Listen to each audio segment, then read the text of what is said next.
Here's a video of my snow cab I decided to build. It's middle of October here in western Pennsylvania. Won't be long before it gets snow on the ground. Decided this year I'm going to stay a little warmer, getting older. So I built this snow cab, seen them on YouTube, and decided what the heck, I'll give it a shot. And it didn't turn out too bad. The frame I made is all 1x1 angle iron. Then I got these little 1/4 inch bolts hold it in. It's 3/8 plywood skin on there. I got a plexiglass window. This is my door slide right here. Just a simple slide mechanism to close the door. You can do it from the inside outside. The roof is 3/4 inch plywood with a metal 20 gauge metal on top of it. I painted it black, and that'll keep the water out, I'm pretty sure. Here's my front windshield. It's actually real glass from a storm window, same as the back. I had them. I figured what the heck, I might as well use them. That's windshield wiper I bought. It's from Amazon. It's a little flimsy, but for what I need it for, it should work pretty good. It's usually not raining or anything when you're doing snow, light snow. That should work. I put this piece on the front. I had a piece of plywood doing the same thing originally, but you couldn't see the front blade, and that's pretty critical when you're plowing somebody's driveway. You want to catch your grass and stuff. So I took it off and I put this plexiglass one on there. It's held on by just a couple screws. You pull them off and you can take it right off of there. So you have to, get inside to the motor for some reason. It's not 100% airtight inside, but none of them are, I don't think. I don't see how you could actually make them 100%. There's too many gauges and stuff they got to move to lift the blade and all that crap, so really can't close it off without leaving something open so something can move. These here are just mud flaps that I bought when I cut them, bent them into shape, put a couple of 1/4 inch screws in there to hold it down.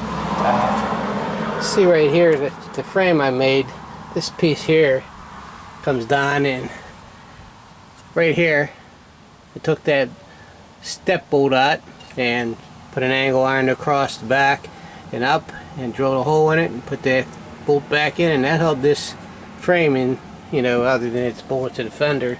And then in the front there's a little bolt right here. That bolt here holds on that front plate. It keeps the motor separate from where the battery and everything is. And I just put it back in with a little bit longer of a bolt I had, and that held this front piece on. This here is the only thing in the front. This piece here holds the window in, and this frame's separate and that frame's separate. This just kind of pulls them together, and this holds the window. That's about it. That's the heater I got from Harbor Freight. It works.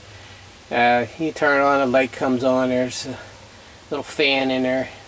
You can either blow cold air or hot, depending on what you want to do. Here's that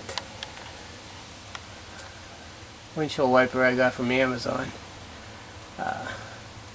Company I think the company was called Speedway or something like that. But it's easy wiring. You just hook a ground and positive to it, and I ran it down. It has a switch on the back of it, but I just ran it down to these toggle switches. It's a little easier to, that way I just leave that switch on and I can turn it off and on. Here's I put a hole in the front right here so I could stick my rod. This rod here is for turning my blade. Until I get some front hydraulics fixed up someday, that'll do. It works pretty good. All you have to do is step on that pedal right there, and then just pull this in and on. That turns the blade fairly simple.